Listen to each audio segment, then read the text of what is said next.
नाम किसका? प्रभु का पावन नाम, प्रभु का प्यारा नाम, प्रभु का जागृत नाम, प्रेम से बोलो जय गुरुदेव।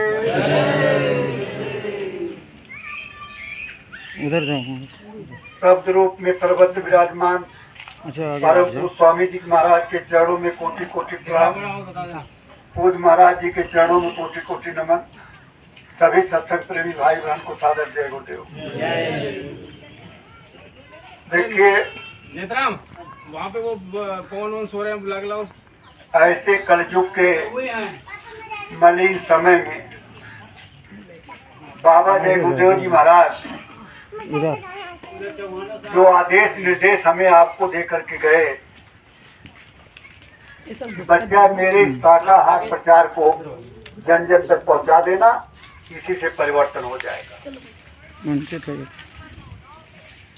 इसका अभियान पूरे भारतवर्ष में चलता रहता है। इसी क्रम में पूज्य महाराज जी भी बड़ा परिश्रम कर रहे हैं। 108 दिन का काफिला लेकर पूज्य महाराज जी निकले हुए हैं, सिर्फ गुरु महाराज के संदेश को लोगों तक पहुंचाने के लिए। कि बाबा जी का कहना है शाकाहारी रहना है, शाकाहारी और मद्य निषेध का गुरु महाराज ने निशाना बनाया। लोग जब शाकाहारी हो जाएंगे, नशा मुक्त हो जाएंगे, तब उस मालिक का, प्रभु का आराधना, विनती, प्रार्थना और भजन करते हैं। बाबा जी ने बताया कि ये मनुष्य किराए का मकान है, हमें आपको थोड़े समय के लिए मिला है और सबसे बड़े भाग्यशाली हम लोग हैं जो कि जल्दी ही गुरु महाराज के नजदीक पहुंच गए। और हम लोगों को रास्ता और वो भेद जो मनुष्य शरीर का है, जो जानते ही नहीं थे। गीता में, रामायण में, पूजा में, पाठ में पढ़े हुए थे, जिसमें जानकारी नहीं थी, लेकिन गुरु महाराज ने बड़ा खोल करके इस मनुष्य जीवन के बारे में बताया कि बच्चा एक किराए का मकान है, इसको खाली करना पड़ेगा, ये सदैव नहीं रहेगा। सबकी आयु निश्चित है, एक निश्चित समय में सबको जाना होता है, इसलिए समय रहते आपको अपना काम करना है। आपका काम क्या है? बाबा जी ने कहा सत्संग, सेवा और भजन, 3 चीज मुख्य बताया कि सत्संग में जरूर जाइए, क्योंकि सत्संग नहीं मिलेगा तो आपका मन मोटा हो जाएगा, जैसे कि हमारे दिल्ली वालों को हो चुका है। माफ करिएगा, अभाव है, सत्संग या तो हो नहीं रहे हैं और हो रहे हैं तो हम जा नहीं रहे। इसलिए सत्संग की महत्ता सबसे बड़ी इसलिए रखी गई कि बिना सत्संग विवेक न हो, बिना सत्संग का नहीं कुछ। इसलिए सत्संग में जरूर पहुंचना चाहिए, चाहे वो साप्ताहिक सत्संग हो, चाहे मासिक सत्संग हो या खुला सत्संग हो, उसमें समय निकाल करके सब लोगों को पहुंचना चाहिए। बाबा जी ने एक बात कही थी कि बच्चा सुमिरन, ध्यान, भजन नित्य करना तो रोज है आपको। अब कौन कितना करता है, कैसे करता है, क्या करता है, वो तो आप खुद जानो। लेकिन बाबा जी ने कहा कि ये तो बच्चा निमित्त है, एक माला पकड़ा दिया कि कम से कम इसी बहाने आप बैठो, लेकिन बोले काम तो दया करेगी, काम दया करेगी। और दया कब काम करेगी? जब आप आदेश का पालन करेंगे। जब आदेश का पालन क्या है कि मेरे शाकाहार प्रचार को जन जन तक पहुंचा दो और सुमिरन, ध्यान, भजन करो। तो ये शाकाहारी का प्रचार दिल्ली में पहले हमारे क्षेत्र में, ये अर्जुन पार्क में तो बराबर चलता रहता था। परशुराम जी भी अपना टीम लेके अभी भी करते रहते हैं, लेकिन थोड़ा शिथिलता आ गई, हम लोग महंत हो गए, प्रोग्रेस ज्यादा हो गई, हमारी पहुंच तो हो गई, ब्रह्मा तक तो पहुंच गए, तो ब्रह्मा की किताब तो बंद हो गई। कुछ नहीं, समय का कुछ पता नहीं। आज आप यहाँ बैठे हैं, इतना रमणीक स्थान है, बताओ पता था कि आज यहाँ हम बैठेंगे? यहाँ आने का प्लान ही नहीं था, लेकिन था यहाँ कि हम लोगों को यहाँ बैठना है, तो यहाँ बैठे हैं। कल रहेंगे कि नहीं रहेंगे, इसलिए हमेशा सर पे कफन बांध के सोचना चाहिए कि कल ही हमारी मौत हो जाएगी, इसलिए जम करके मालिक के आदेश का पालन करना चाहिए। समय का कोई भरोसा नहीं है, क्योंकि आने वाला समय भी अच्छा नहीं है, उसके आगे भी अच्छा नहीं होगा, क्योंकि जब तक परिवर्तन नहीं होगा, और परिवर्तन ऐसे होगा नहीं, परिवर्तन से पहले तो आपको पता है कि कलयुग में कलयुग जाएगा, कलयुग में सतयुग आएगा, और इन दोनों के टक्कर में 20 करोड़ लोग साफ हो जाएंगे। इसलिए प्रेमी भाई बहनों, कोई बहुत ज्यादा लंबा चौड़ा कहने की जरूरत नहीं है। जैसा सत्संग का ये होता था भाई कि लोग एक जगह नहीं एकत्रित हो पाते हैं, तो अतर सिंह जी के यहाँ एक चीज रखी गई, लोग वहाँ कोशिश करके अपना पहुँचे। जमुना पार्क लोग नहीं पहुँच पाते हैं, दूर है, तो जमुना पार्क में कहा गया कि सत्यानंद मिश्रा जी उधर जाते रहते हैं, तो उधर का उधर लोग चले जाएंगे। कहीं कहीं साप्ताहिक भी सत्संग होता है, जैसे बुधवार को होता है, कहीं किसी दिन होता है, तो वहाँ के जो लोकल लोग हैं, नजदीकी लोग हैं, कहीं नहीं पहुँचते तो वहाँ पहुँच जाए। लेकिन महीने में एक बार कम से कम जो अतर सिंह जी के यहाँ रखा गया है, वो जैसे बसंत लेन में होता था या कालीबाड़ी में होता था, उस तरह से इनके यहाँ रखा गया है। अब आप वही सोचते हो कि अरे अतर सिंह के यहाँ चलता नहीं रहता, वो स्पेशल रखा गया है, इसलिए समय निकाल करके वहाँ भी आप लोगों को पहुँचने की जरूरत पड़ती है। अंतिम इतवार को रखा गया कि मथुरा में सेवा के लिए, क्योंकि जो तन की सेवा हो, तन की सेवा से पूरे अंग पवित्र हो जाते हैं। तन की सेवा से एक बार एक प्रेमी का दोनों किडनी फेल हो गए, डॉक्टर ने जवाब दे दिया, बोले भाई सेवा करो घर पे ले जाकर, ये ठीक नहीं है। सत्संगी था, 2 लोग उनको लेकर के आए थे, तो जब यहाँ से गए चलो मथुरा दर्शन करते हुए जाएंगे, और मथुरा गए तो मंदिर के पीछे बहुत बड़ा गड्ढा था, गुरु महाराज खड़े होकर के उसमें मिट्टी डलवा रहे थे, तो वो ऐसे टेढ़ा, किडनी फेल वाला टेढ़ा हो जाता है, सीधा नहीं हो पाता, तो बिल्कुल टेढ़ा।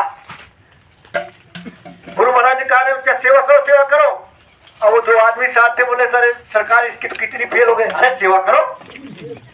तो गया जो है इतना बड़ा ढेला मिट्टी का लेकर के आया, अरे ये क्या ला रहे, टोकरी लाओ, टोकरी में लाओ, तो टोकरी ले लिया। अब टोकरी में आधी टोकरी डाल के अब रख करके टेढ़े टेढ़े टेढ़े टेढ़े आ रहा, अरे ये क्या ला रहे, भर भर के लाओ। अब वो फिर भर भर के लाने लगा। अब जितना चक्कर आए उतना सीधा होना शुरू हो गया, जितना चक्कर आए उतना सीधा होने लगा, और धीरे धीरे धीरे धीरे उसी सेवा को सीधा हो गया। तो तन की सेवा से तन के अंग अंग पवित्र हो जाते हैं, इसलिए हम लोगों को तन की सेवा जरूर करनी चाहिए। एक बहन राजस्थान से आई थी, लेकर के उठना बैठना सब मुश्किल, गुरु महाराज उधर से निकले, बोले सरकार ये उठ बैठ नहीं पाती, चल नहीं पाती, सो नहीं पाती, गुरु महाराज आगे निकल गए, आगे निकल गए, उतनी दूर गए, फिर वापस यहाँ बैठे क्या हुआ, बोले बाबा अरे सेवा करो। तो वो बैठे बैठे वही घास थी, घास उखाड़ने लगी, उखाड़ते उखाड़ते फिर दूसरे दिन ऐसे सेवा करने लगी और बिल्कुल ठीक हो गई। ठीक हो गई तो जब गाँव गई तो बुढ़िया दादी थी, अरे खाट डाल दे रे, वो इसके लिए खाट बिछा दे, अरे बोली दादी ना खाट की जरूरत ना है, तो बाबा के गई थी तो ठीक हो गई। इस तरह से जब सेवाएं शरीर से होती है तो अंग पवित्र हो जाता है, हमको विश्वास नहीं।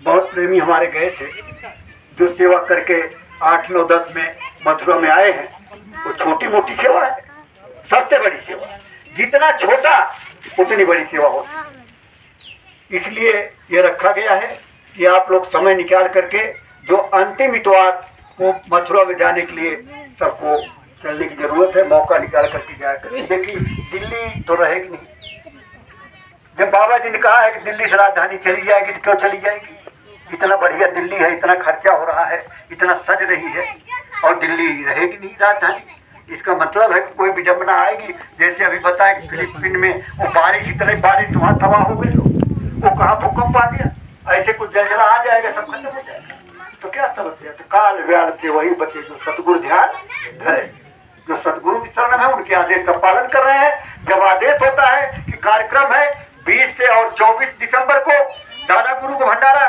तो हम कहते हैं कि अब चलो देखो अगली बार जाएंगे, होली चलेंगे। आप नहीं समझते समय का करवट ले लेगा। जब आदेश हो जाए इस काम को हम लोगों को करना चाहिए। आज मुझे बड़ी खुशी हो रही है काफी लोग हमारे प्रेमी भाई बहन जो इकट्ठा होकर के काम किए हो।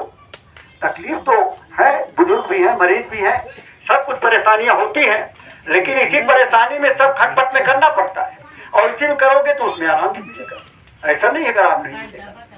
तो अभी 24 तारीख जो है टंकी साफ करनी है, मतलब पानी की टंकी में साफ करनी है, लेकिन गर्मी बहुत है, इस वजह से अब 8, 9, 10 3 दिन वहाँ लोग सेवा में रहे हैं तो कैंसिल कर दिया गया कि मथुरा नहीं जाना है, बल्कि अगली बार भी इतवार को प्रचार होगा और वो होगा घुम्मन हेड़ा, ये नजफगढ़ के उस तरफ है घुम्मन हेड़ा, और खैरा गांव वगैरह है, वो सब नक्शा उक्सा डाल देंगे, उस पर लोकेशन डाल देंगे और इसी तरह सब लोग थोड़ा टाइम से। आज हमारे बुराड़ी मुकुटपुर से इतनी जल्दी आ गए कि मैं कहा इतनी जल्दी क्यों आ गए, नाश्ता पानी करके आते, तो मुझे नाश्ता पानी करके आना, जरा समय से आ जाना तो अच्छा लगता है। दूसरा आप लोग मानते नहीं वो कहना, कितना भी कहले तो मेढक जैसे टोकरे में रखते हो फुटू हो जाता है, वैसे आप सब फुटुकड़े लगते हो, बात को मानते ही नहीं हो। थोड़ा ऐसे सिस्टम से चलो तो अच्छा लगता है, लोगों को देखने में अच्छा लगेगा। अब मैंने कहा मोटरसाइकिलें आगे जाएंगी, बाकी गाड़ियां पीछे जाएंगी, तब तक फर निकल गए, कुछ लोग आगे जाए। तो थोड़ा सा ये क्या प्रदर्शन है, ये बारात आती है, बारात में आगे आगे बाजा बजता है, पीछे पीछे रथ आता, घोड़ा आता है, बाराती पीछे पीछे चलते हैं कि आगे आगे जाते हैं। क्यों? अरे बाराती कहीं चले जाए, बाजा वाले कहीं चले जाए, घोड़ा वाला कहीं चला जाए, नहीं, सिस्टम से अच्छा लगता है। तो हमें प्रदर्शन भी करना है कि हम बाबा जय गुरुदेव चले हैं, लोग देखा रहे भाई बाबा जय गुरुदेव चले, ये मथुरा के बाबा जय गुरुदेव उनकी स्थिति है, देखो कितनी सभ्यता है, कितने तरीके चलते हैं, ऐसी बाणी है, ऐसी बाणी बोलिए कि मन का आपा कोई और उनको शीतल करे, आपको शीतल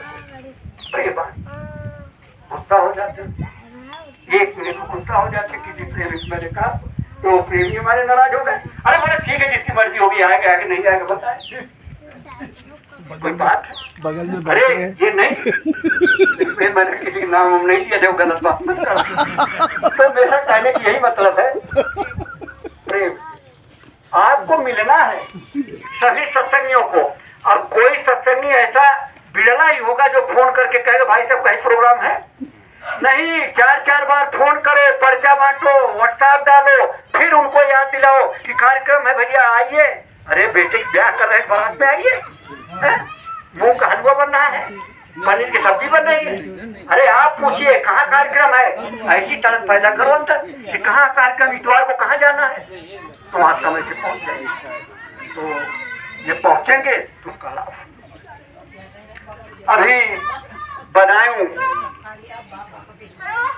को गोद मिला हुआ है दिल्ली को, अब बदायूं गोद मिला हुआ है, गोद का मतलब आपको कई बार अध्यक्ष जी समझा दिए हैं, हमने भी बताया है कि गोद का मतलब जितना खर्चा है आपको करना है, पर्चा से लेकर के भोजन प्रसाद लेकर के भंडारा से लेकर के महाराज जी के गाड़ियों का डीजल पानी तक सारा खर्चा दिल्ली को करना है। काफिला चल रहा है उसमें आपका दिल्ली का भंडारा चल रहा है, दिल्ली के भंडारे में ट्रक चल रही है, उसका भी डीजल लगता है, टोल टैक्स लगता है, तमाम खर्चे आते हैं, इसलिए आप लोगों से बराबर अनुरोध किया जाता है। ये गुरु महाराज ने पकड़ाया है कि बच्चा दिल्ली वाले तुम इतने कर्जीदार हो, तुम्हारा कर्जा तभी खत्म होगा जब तुम लोगों को रोटी खिलाओ, और वो रोटी खिलाने का माध्यम बना दिया, तुम्हारा भंडारा चल रहा है, तुम रोटी खिलाओ, तुम्हारे कर्जे माफ हो जाएंगे, कर्जे खत्म हो जाएगी। ये रोटी खिलाने की सेवा सबको नहीं मिलती, बड़ी किस्मत वालों को मिलती है, तो गुरु महाराज के समय की सेवा आपको मिली हुई है, तो उनके लिए भी आप लोगों को तैयार रहना चाहिए, सेवा उसकी भी देनी है, और बदायूं का जो सेवा है भाई वो थोड़ा सा दिल खोल करके देना है, क्योंकि वहाँ जैसे अपने बुराड़ी का कार्यक्रम हुआ है, वो गुंडा कार्यक्रम हुआ है, जलगांव का महाराष्ट्र का कार्यक्रम हुआ, उसी तरह से भी कार्यक्रम हुआ, तो उसमें 28 तारीख को नवंबर में 28 तारीख को अगर शाम को चलिए या 29 को सवेरे निकलिए, सब लोग नाम लिखा दीजिए कौन कौन चलेंगे, और 7 तारीख को वापसी है क्योंकि 6 को कार्यक्रम, बड़ा आनंद आता है उसको मना करो। जब ऐसे माहौल में पहुंचेंगे तो बड़ा अच्छा लगता है, और सब लोग ज्यादा से ज्यादा रहोगे तो वहाँ प्रचार प्रसार भी बढ़िया हो जाएगा और कार्यक्रम हो जाएगा और मालिक खुश हो जाएंगे। तो इसमें आज सब लोग जो चलने वाले हैं सब लोग नाम लिखा देंगे कि भाई हमको चलना है, अपना टेलीफोन नंबर लिखा दीजिए और ट्रेन वगैरह का बता दिया जाएगा कि ज़्यादा से ज़्यादा लोग एक ट्रेन से जाएंगे तो ज़्यादा बढ़िया रहेगा। ये नहीं 4 आदमी इधर चले गए 4 उधर चले गए, जैसे अभी वहाँ खिंचाव कला में तो 4 आदमी निकलते चले जा रहे हैं आगे उधर, 2 आदमी तब तक उधर चले गए। अरे कम से कम अरे 2 आदमी जाओगे पकड़ कैसे पीट देंगे ना, कचरिया देंगे, कहीं कहाँ के चोर चमंद का आ गए। अरे जाओ 10 आदमी जाओ इकट्ठे, कम मत जाना। यहाँ देखो माहौल बड़ा खराब रहता है, इसलिए अपने को थोड़ा सा सावधानी भी रखनी चाहिए। तो ये अभी अगर लिखाना चाहते हैं आप लोग श्रीवास्तव लिखा दीजिए, कोई सेवल आए हैं तो सेवल जमा करा दीजिए। इसके बाद एक गांव है नीलखेड़ा, वही नीलखेड़ा गांव करके और फिर हम लोग अपने अपने घर चलते हैं। नीलवाड़ा भीलवाड़ा उदयपुर नीलवाड़ा है, नीलखेड़ा है, नीलवाड़ा। ये नीलवाड़ा बगल में गांव है, उसी गांव में फिर चल करके थोड़ा लोगों से मिलते जुलते और फिर निकल जाएंगे अपने अपने स्थान पे। तो अपना नाम लिखा दीजिए, बादाम चलने वाले 28 तारीख चलेंगे और 7 तारीख को वापस आएंगे। वहीं भंडारा चलेगा, बाटी चोखा लगेगी, अगर बना के खिलाओगे तो हम भी खा लेंगे। तो अगर सेवल आए हैं तो वो भी लिखाए और